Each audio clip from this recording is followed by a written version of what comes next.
അവനൊരു ചെറുപ്പക്കാരനല്ലേ? ബിസിനസ്സും മറ്റുമൊക്കെ നോക്കി നടത്തുന്ന ഒരാളെ പറ്റി ഇങ്ങനെ വേവലാതിപ്പെടുന്നതിനാ എനിക്കതാ മനസ്സിലാവാത്തത്.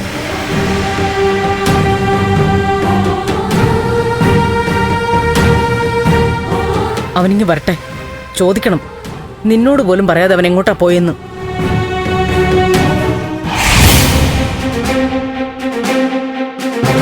അപ്പൊ നിങ്ങൾ രണ്ടുപേരും ഋഷിയെ അടുത്ത ദിവസങ്ങളിൽ കണ്ടിട്ടില്ല?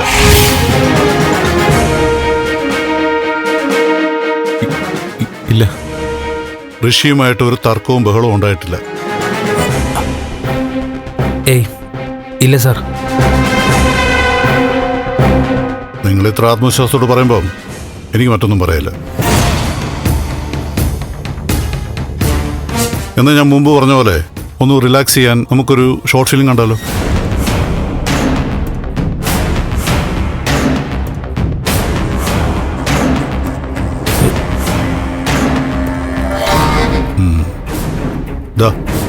കണ്ടു നോക്ക്, നല്ല ഫിലിമാണ്.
എങ്ങനുണ്ട്?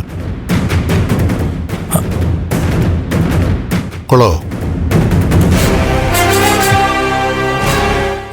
കൊള്ളാല്ലേ?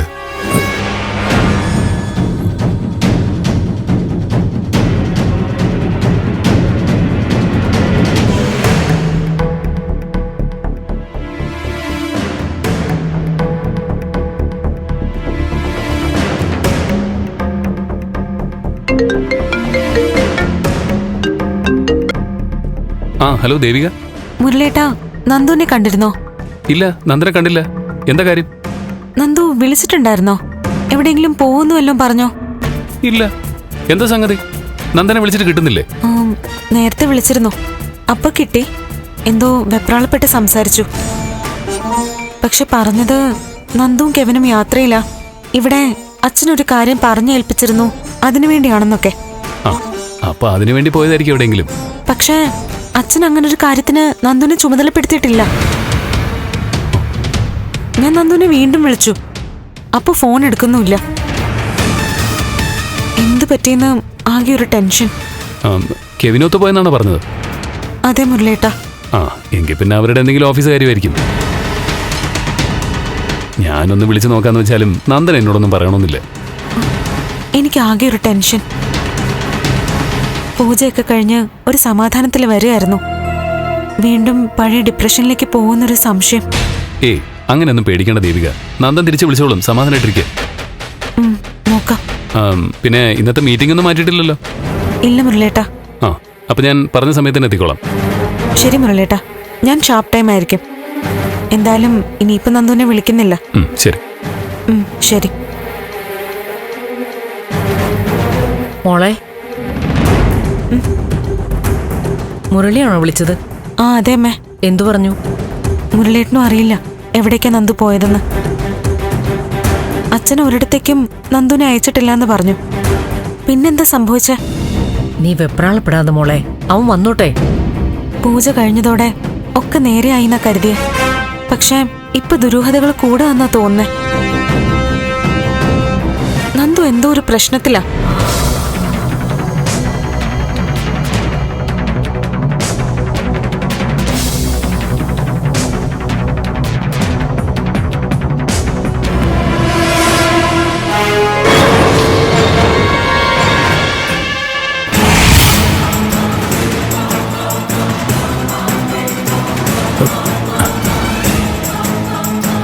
ഒരു ഉഗ്രം വീഡിയോ കാണിച്ചിട്ട് നിങ്ങൾ അഭിപ്രായമൊന്നും പറഞ്ഞില്ലല്ലോ.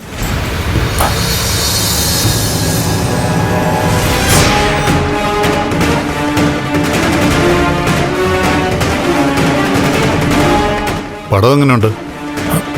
ത്രില്ലറാണോ, കോമഡിയാണോ, അതോ ഹൊറർ മൂവിയാണോ? ഒരു കാര്യം ചെയ്, നന്ദനിങ്ങി വന്നേ.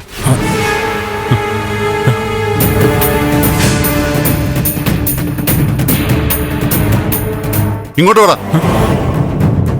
ചെല്ല്. സാർ ഞാൻ നന്ദൻ വാ, നമുക്ക് വിശദമായിട്ട് സംസാരിക്കാം. സാർ എനിക്ക് നമുക്ക് ചോദ്യം ചെയ്യുന്ന റൂമിലേക്ക് പോവാം. അവിടെ ചോദ്യം ചെയ്യാനുള്ള ഫുൾ സെറ്റപ്പും ഉണ്ട്. പിന്നെ ഇപ്പോഴത്തെ ചില നിയമങ്ങൾ അനുസരിച്ച് ചോദ്യം ചെയ്യുന്നതൊക്കെ റെക്കോർഡ് ചെയ്യുകയും വേണം. സാർ എന്നൊന്നും ചെയ്യല്ലേ. ഏയ്, നേരാൻ വണ്ണം നിന്നാ ഞാനൊന്നും നുള്ളു നോക്കുക പോലും ചെയ്യില്ല.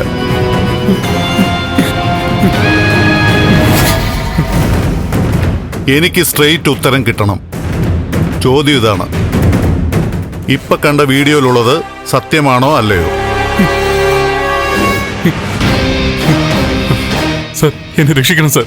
രക്ഷിക്കാനല്ല, കുറ്റവാളികളെ ശിക്ഷിക്കാനാ സർക്കാർ ശമ്പളം തരുന്നത്. ചോദിച്ചതിന് ഉത്തരം പറ. ആ വീഡിയോയിൽ കണ്ടത് സത്യമല്ലേ?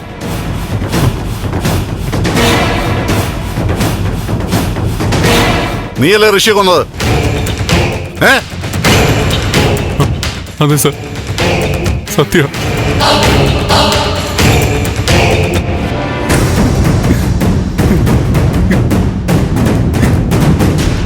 സത്യം സാറേ.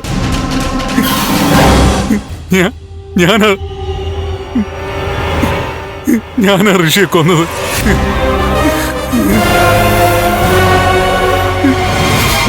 അറിയാതെ പറ്റിപ്പോയതാ സാറേ. മതി മതി, അത് കേട്ടാ മതി. ഇനിയിപ്പോ കൂടുതൽ ചോദ്യം ചെയ്യേണ്ട ആവശ്യമൊന്നുമില്ല. കോടതിയിൽ ഹാജരാക്കാൻ പോവാണ്. അവിടെയും കുറ്റം ഏൽക്കണം.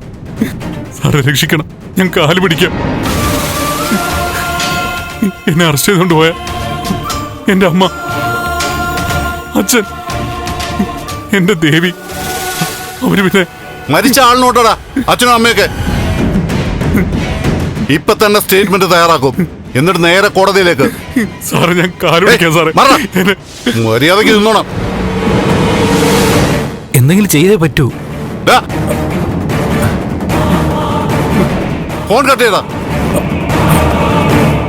ഞാൻ ഫോൺ കൊടുക്കാം. സാറൊന്ന് സംസാരിക്കണം. നീ ഫോൺ കട്ടി. മന്ത്രിയല്ല മുഖ്യമന്ത്രിയാണ് വിളിക്കുന്നെങ്കിലും എനിക്ക് സംസാരിക്കണ്ട.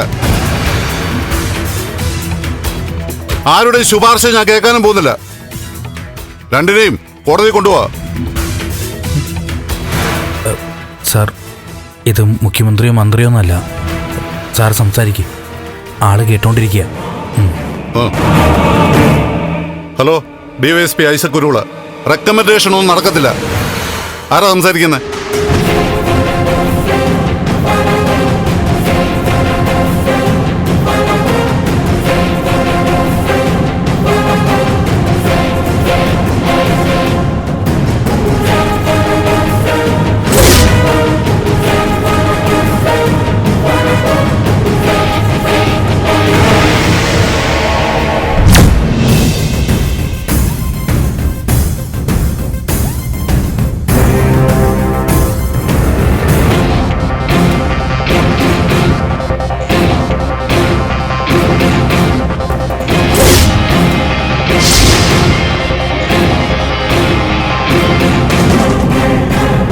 ആ ശരി ശരി, ഞാൻ നോക്കട്ടെ.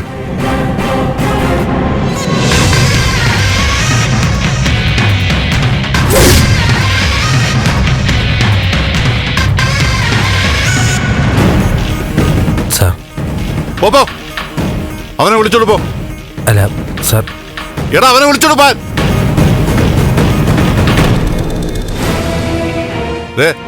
ഇതിനെപ്പറ്റി ഒരക്ഷരം വെളി പറഞ്ഞേക്കരുത്. അല്ല സാർ. എടാ, നിങ്ങളുടെ പേര് കേസൊന്നുമില്ല. നിങ്ങളല്ല ഋഷി അപായപ്പെടുത്തിയത്. നിങ്ങളെ ഇനി വിളിക്കത്തുമില്ല, ചോദ്യം ചെയ്യത്തുമില്ല. നിങ്ങൾക്ക് പോ. എടാ പോടാ, വിളിച്ചോട്ട് പോടാ. ശരി സാർ, വാടാ വന്നേ.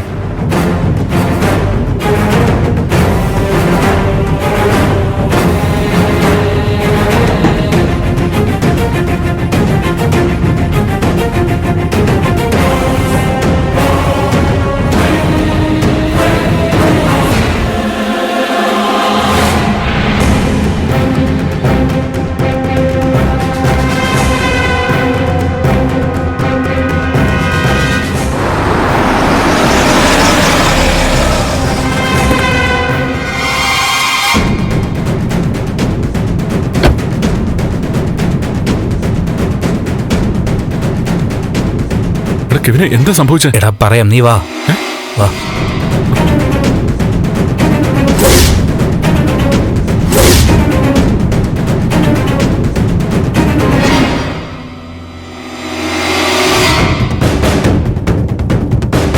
ഒക്കെ ഞാൻ വിശദമായിട്ട് പറയാം. എന്തായാലും സമാധാനമായല്ലോ. നീ വന്നേ, വാ. നന്ദൻ,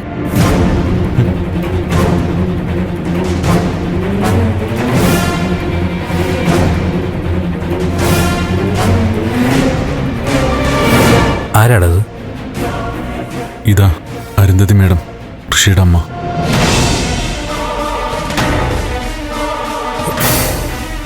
നിനക്കങ്ങനെ ടെൻഷനൊന്നും വേണ്ട, പോയി സംസാരിക്കും. ചെല്ലടാ.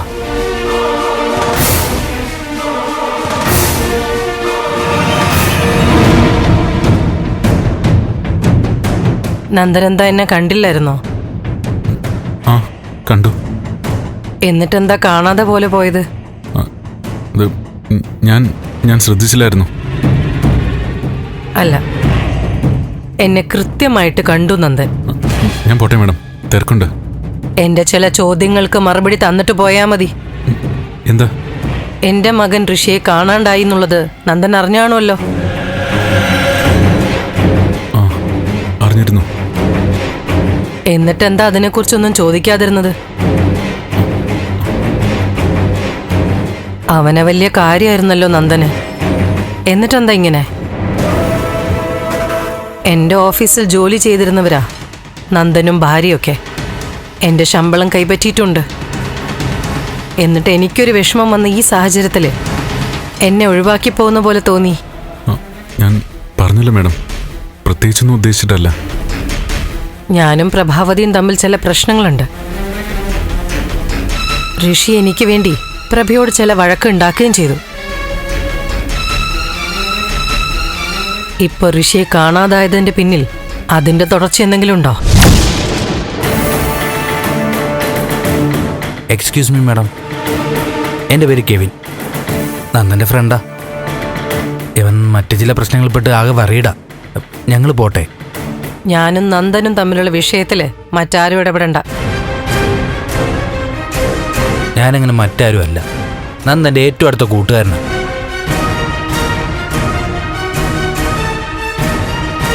നന്ദൻ്റെ കാര്യങ്ങളിൽ ഞാൻ ഇടപെടും. ബിസിനസ് പാർട്ട്നേഴ്സ് മാത്രമല്ല, കുടുംബ ബന്ധവുമുണ്ട്. എങ്കിൽ പാർട്ട്ണറോട് ചോദിക്കേ, എന്റെ മകൻ ഋഷിയെക്കുറിച്ച് എന്തെങ്കിലും അറിവുണ്ടോന്ന്. മക്കളെ വീട്ടിൽ അച്ചടക്കത്തോടെ വളർത്തിയ നാട്ടുകാരോട് ഇങ്ങനെ അന്വേഷിച്ച് നടക്കേണ്ട കാര്യമില്ലല്ലോ. പ്രഭാന്റെ പെരുവഴിയിലിട്ട് നാണം കെടുത്തിയ ആളല്ലേ താങ്കളുടെ മകൻ. ആൻറ്റിയെ തട്ടിക്കൊണ്ട് പോവുകയും ചെയ്തു. ഇതൊക്കെ ചെയ്തിട്ടും നന്ദൻ ഇപ്പം മേഡത്തെ കാണാതെ പോകാൻ ശ്രമിച്ചെങ്കിൽ അതെവൻ്റെ മര്യാദ. വാസ്തവത്തിൽ ഇവൻ്റെ കണ്ണിപ്പെടാതെ നിങ്ങളായിരുന്നു ഒളിച്ചു പോകേണ്ടിയിരുന്നത്. ഈ ഋഷി എവിടെയെന്ന് അന്വേഷിക്കാൻ ഒന്നാമത് നന്ദന് സമയമില്ല. സമയം ഉണ്ടെങ്കിൽ തന്നെ അത് അന്വേഷിക്കേണ്ട കാര്യമില്ല. ഓഫീസിൽ വർക്ക് ഒരുപാടുണ്ട് തീർക്കാൻ. നിങ്ങൾ എന്നോട് സംസാരിക്കേണ്ടെന്ന് ഞാൻ പറഞ്ഞതല്ലേ? നിങ്ങൾ നന്ദനോട് സംസാരിച്ചതുകൊണ്ടാണ് ഞാൻ ഇടപെട്ടത്.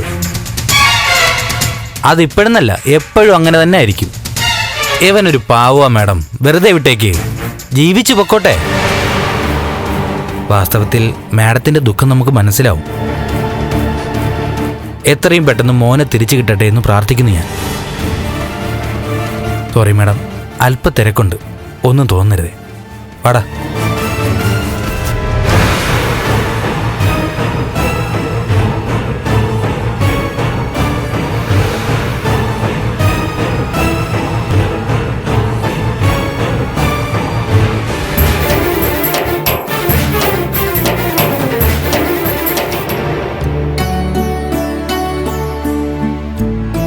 അമ്മേ, അമ്മ ഞാൻ ഇറങ്ങാം. ഇന്നിന് വേറെയും മീറ്റിംഗ് ഉണ്ടോ മോളെ? ഒരു റെസിഡൻസ് അസോസിയേഷൻ വാർഷിക ഉദ്ഘാടനം. അവിടുന്ന് മറ്റേതോ ഒരു പ്രോഗ്രാമിനും കൂടി പോണം. അതും ഒരു കൾച്ചറൽ ഫെസ്റ്റാ. വൈകാതെ എത്തും അമ്മേ. മോൾ പോയിട്ട് വാ. ശരി. ആ അമ്മേ, നന്ദു വന്നാ ഉടനെ എന്നെ വിളിക്കണം. ഞാൻ വിളിക്കാം മോളെ. നന്ദുവിനോട് ദേഷ്യപ്പെടുകയൊന്നും വേണ്ട. എന്തെങ്കിലും പ്രത്യേക ഒരു സാഹചര്യത്തില് അങ്ങനെ ഒരു കള്ളം പറഞ്ഞതായിരിക്കും. മനഃപൂർവ്വമായിട്ട് നന്ദു ഒരിക്കലും അങ്ങനെ പറയില്ല. അവൻ അങ്ങനെ കള്ളം പറയാറില്ല. എനിക്ക് പേടി അന്ന് തിരുമേനി പറഞ്ഞതുപോലെ മീരയുടെ ആത്മാവ്. അങ്ങനൊന്നും പറയണ്ട അമ്മേ. അന്നത്തെ കാര്യങ്ങൾ ആലോചിച്ചാ നന്ദുവിന് മാത്രല്ല എനിക്കും ഡിപ്രഷൻ അടിക്കും. എന്റെ മനസ്സിന്റെ വെപ്രാളം കൊണ്ട് പറഞ്ഞു പോയതാ. എന്തായാലും നന്ദൻ വരട്ടെ, മോള് പോയിട്ട് വാ. ശരി അമ്മേ.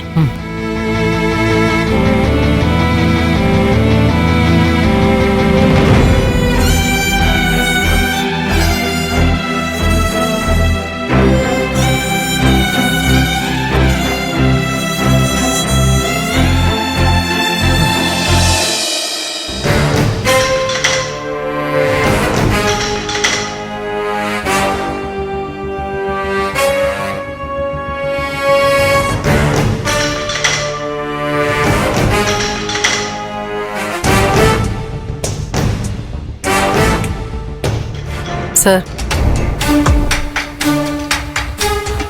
ആ മാഡം വരൂ.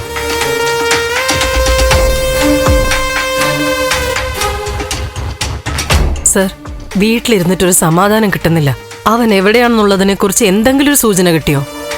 മാഡം, അന്വേഷണം സജീവമായിട്ട് തന്നെ ആരംഭിച്ചിട്ടുണ്ട്. ഋഷിയുടെ കൂട്ടുകാരെ ചോദ്യം ചെയ്തിട്ടുണ്ട്. പക്ഷെ അവർ വ്യക്തമായിട്ടൊന്നും വിട്ടു പറയുന്നില്ല. അവരെ ഒന്നുകൂടി ചോദ്യം ചെയ്യേണ്ടി വരും. സർ, അവന്റെ കൂട്ടുകാരൊക്കെ നല്ല പിള്ളേരാ. അവരും ഋഷിയെ കാണാതെ വിഷമിച്ചിരിക്കുക. അവർക്ക് വിഷമം ഉണ്ടാവുമല്ലോ. ഏത് കാര്യത്തിനും അവർ ഒറ്റക്കെട്ടല്ലേ, നല്ലതിനും കുഴപ്പത്തിനും.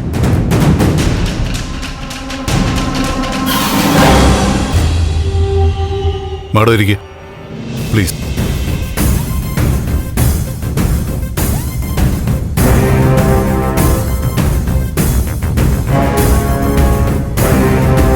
ഒരു അന്വേഷണമാകുമ്പോൾ നമ്മളത് ചെയ്ഞ്ഞ് ഒരറ്റത്തേക്ക് പോവുമല്ലോ. അങ്ങനെ കിട്ടിയ ചില തെളിവുകൾ വെച്ചിട്ടാണെങ്കിൽ ഋഷിക്കും ഒരു ക്രിമിനൽ പശ്ചാത്തലമുണ്ട്, അല്ലേ മാഡം? എന്താ സാർ ഇത്? അവൻ എവിടെയാണെന്നറിയാൻ പരാതി തന്നിട്ട് ഇപ്പൊ അവനെ കുറ്റക്കാരനാക്കുവാണോ? Madam, cool down, cool down, cool cool. ഒരു പ്രധാനപ്പെട്ട അന്വേഷണം നടക്കുമ്പോൾ അതിന്റെ എല്ലാ ഭാഗങ്ങളും അന്വേഷണ പരിധി വരുമെന്ന് ഞാൻ സൂചിപ്പിച്ചെന്നേ ഉള്ളൂ.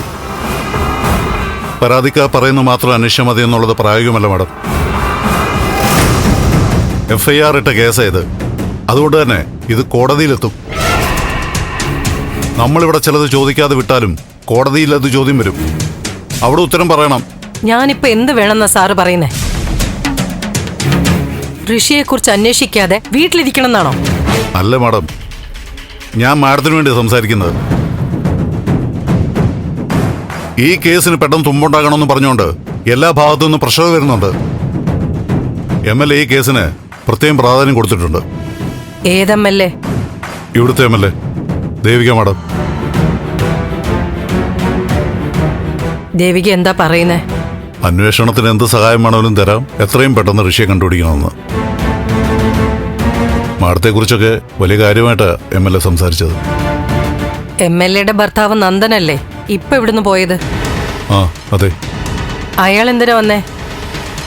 അയാള് കൂടെ ഉണ്ടായിരുന്നില്ലേ ഒരാള്, കെവിൻ. അവര് കൂട്ടുകാരാ. കെവിന്റെ കാർ ഒരു അപകട സ്ഥലത്തുണ്ടായിരുന്നതായിട്ട് ഒരു CCTV തെളിവ് കിട്ടി. ആ വണ്ടി ഡ്രൈവ് ചെയ്തിരുന്നത് നന്ദനായിരുന്നു. അപ്പൊ അതിനെപ്പറ്റി ചില കാര്യങ്ങൾ ചോദിക്കാൻ വേണ്ടി വിളിപ്പിച്ചത്. MLA-യുടെ ഭർത്താവ് ഒരു സാധു മനുഷ്യനാണെന്ന് തോന്നുന്നു. ഋഷിയുടെ കാര്യങ്ങളൊക്കെ ചോദിച്ചു. അയാൾക്ക് നല്ല വിഷമമുണ്ട്. അയാൾക്ക് ഋഷിയോട് വലിയ സ്നേഹമാണെന്ന് തോന്നുന്നു.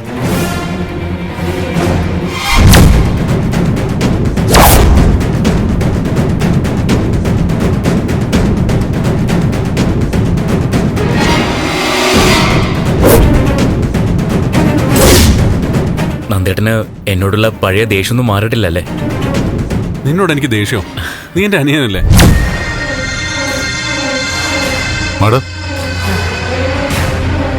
ഞാൻ ഇപ്പോഴും പറയുന്നത് ഋഷി ദൂരെ എവിടെയോ കാഴ്ചകൾ ഇങ്ങനെ നടക്കുമായിരിക്കും.